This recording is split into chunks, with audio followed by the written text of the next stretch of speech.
Let's talk about the 2 years that you spent like grinding, because that's something that I think gets lost on a lot of people. And that's been a common theme over the podcast that I've done, is that there's a lot of people, that feel like, it's kind of like what you said. You were younger and you saw these things and you just assumed there was money there. You assumed that Screw Attack was like this mega thing, right? And I think a lot of people assume that, and it is what it is. There's a reason why we had like 8-9 people on staff, because everyone was making like no money, Yeah. But let's talk about that the grinding of how that worked, and the resiliency of the belief really in yourself that, look, I'm not making any money now, but maybe sometime down the line, I'll hopefully make something, and this will be a career.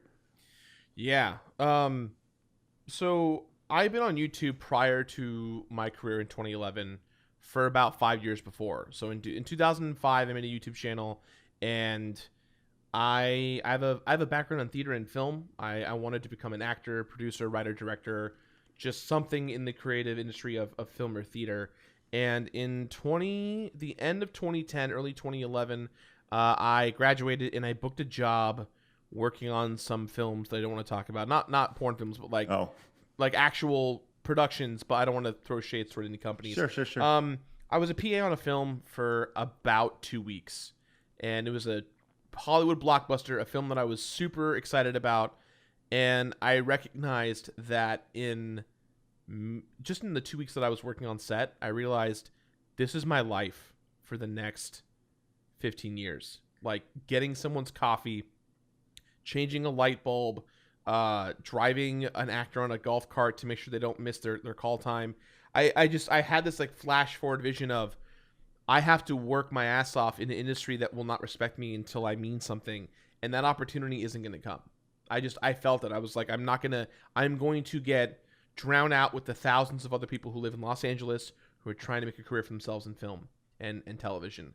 And so I graduated from college. I moved home.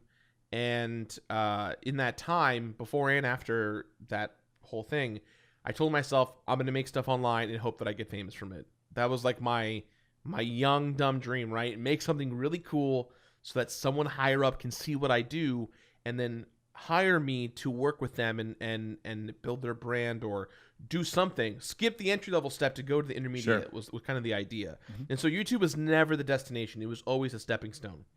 And I had been doing YouTube almost full-time from 2007 until 2011 before, on content that no one was watching. I was producing a sketch comedy with my friend Michael Barity. I was producing a fake, like, chauvinistic cooking show called Now Your Man the Cooking Show, which is like poking fun at Epic Mealtime and stuff like that, even though we were made around the same time.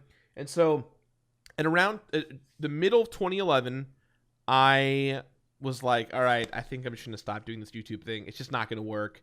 And lo and behold, John Jafari, he and I went to high school together, and he asked if I could help film some stuff with him, because being a film guy, I've got camera, I've got lights, editing suites.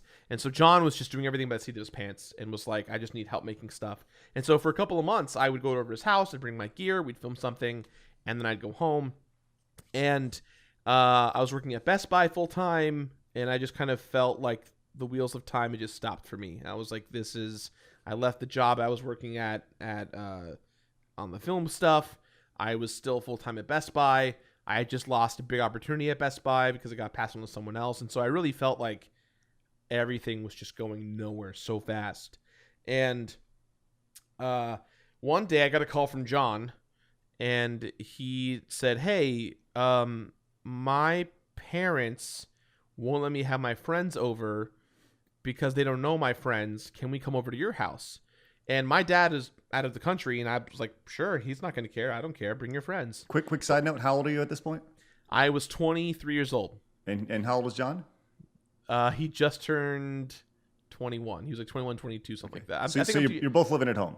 Yeah, he's at his parents' house up the street, and I'm at my parents' house. I love that statement of like John at 21, a legal adult who can drink, being like, my parents will let me have my friends over because they don't know. I mean, hey man, when you're in your parents' roof, right, you can't really say much. So he called me and was like, "Can I have a favor?" And I said, "Sure." And the big reason why he called me was because I was streaming on Ustream and Justin.tv early on before anyone else was. I had friends all over the world who I missed from college who I wanted to play games with, but we didn't want to play, your Call of Duties and your Borderlands. We wanted to play like Mario 3 and Mario 2, and there was no way for us to communicate in that way. So we'd stream to each other privately via Ustream or Justin.tv. And so I had the infrastructure of how to stream early on when it was not mainstream and no one else knew how to do it. So then John comes over and he brings Aaron Hansen and Brooke Lawson, Press Start to Continue, and Ego Raptor. Mm-hmm. And little did I know, this was the first time that Aaron and John met. They were meeting at my house. They've been friends online for a while, but they came to my house, and that's where they met for the first time in person, and we're hanging out.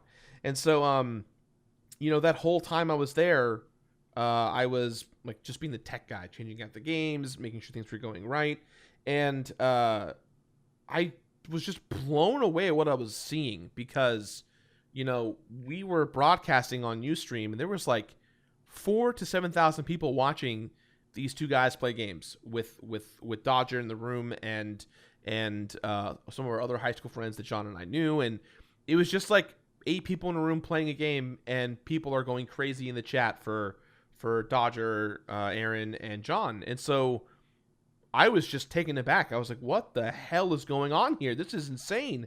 And so in between some of the filming, Aaron pulled me aside and was like, hey, do you want to go hang out? And I was like, yeah. So I gave him a tour of my house, and we went down the street to Best Buy, bought some electronics, and we got some pizza, and we were on the road for like maybe an hour just kind of messing around. And I got to know Aaron pretty quickly, and he just was such an open and honest and genuine person, not a bad bone in his body, very forthright with who he was. And that's how I am. And we both just connected really well. And he asked me about my job and YouTube and stuff, and I said I've been doing YouTube for a long time, but no one's watching. And so he asked me like, well, why don't you do gaming stuff? And I was like, and our conversation like ended right there. And I like had that in my brain, like, why don't I do gaming stuff? Like there's not a lot of gaming stuff. I love games. I sell games for a living at Best Buy. I love gaming. I should just do gaming stuff. Everything was always about like theater or film or my passion in filmmaking, and never really about like my hobby that I love, which was games. Sure. And so that night the stream went on for a long time, and the stream was winding down, and I went to go close the stream, and as I went to go turn the stream off, the chat was like spamming and chatting really quickly, and they all told me, stay, keep streaming, keep playing. And so I was like, but I'm not anyone famous, I'm just a guy here. They were like, keep playing, keep streaming, I want to see you play games. And so I ended up streaming from midnight till like 2 p.m. the next day with all of these strangers who had no idea who I was.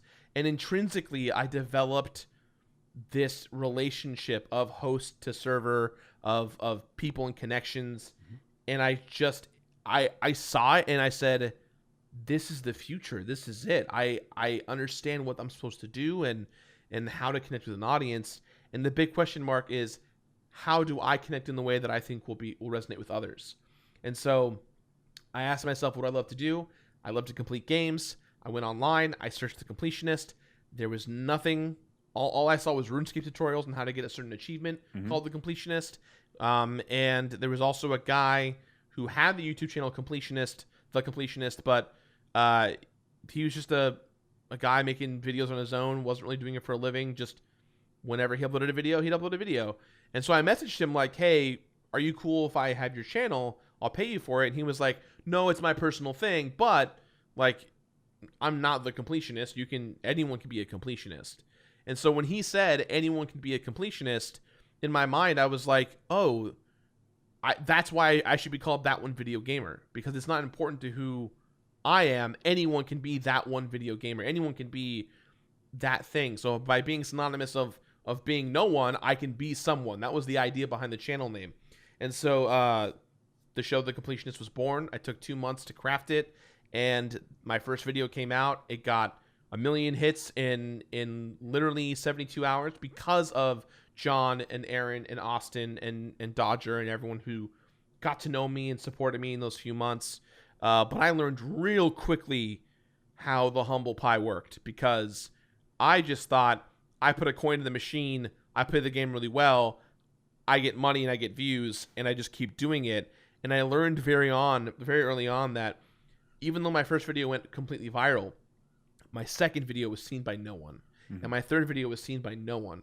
And my fourth video was seen by no one. And I had to be okay with the idea that sometimes a video is going to go viral and have a lot of shares and views, and sometimes no one's going to give any crap about me, and I have to accept the consequence of just doing my thing. And so immediately from the get-go, going back to your question of the grind, this is where my mentality came into place. My idea was, no one's watching me now, but if I create a backlog of timeless content that's not dated per se in certain ways, that anyone can just watch it in a bubble at any given moment, and it all makes sense, and you're connected, and it's all there. Sometimes I varied away from that, but for the most part, it was about making timeless content where if you found me in 2011 or you found me in 2019 or 2020, you felt like the content only got better and that what was there was timeless. And so that's kind of where I learned the discipline of every week complete a game. And so that was the curse that I put on myself. No one told me to do this. This wasn't a thing of I have to do it because YouTube's holding a gun to my head. It was literally, I need to build something to make a community feel welcome and comfortable, so that hopefully that community will put me on their shoulders, so I can start making money for myself, so I can eventually build a company and a career out of this. And so for almost 5 years, my workflow was this, and it only changed until 2016, where it was every week on a Friday, I pick a game. I complete it Friday, Saturday, Sunday. Sunday night into Monday morning, I'm writing the script. Monday into Tuesday, I'm doing voiceovers and editing the audio. Tuesday, Wednesday, Thursday, it's editing the episode, special effects, live action, voiceovers, everything under the sun to go with it. Friday morning at like 11 a.m. noonish, I upload the video. The video goes live. I go back to the drawing board, grab another game. And that was my life for 5 years. And I don't know how I survived, because I was making no money. I had no support from my family. At the time, I was really struggling to make it by. I missed weddings. I missed funerals. I missed birthdays. I ostracized myself from all my real friends that I knew from high school and college. I became this recluse because I kept thinking that as long as I keep putting in the grind, that this machine will one day pay me back in dividends. And in the end, that didn't happen the way that I wanted it to. But what I got was such a better experience. I got work ethic. I got how to be a businessman. I got how to work with people in a close environment. I understood what it was like to meet people all around the world at conventions and simply being present in the room, meeting developers and consulting on games. I started to see that the content that I was making was starting to matter in places I didn't know existed. And that was the big revelation for me, because I kept thinking 1 million views is money. That's what I have to think about.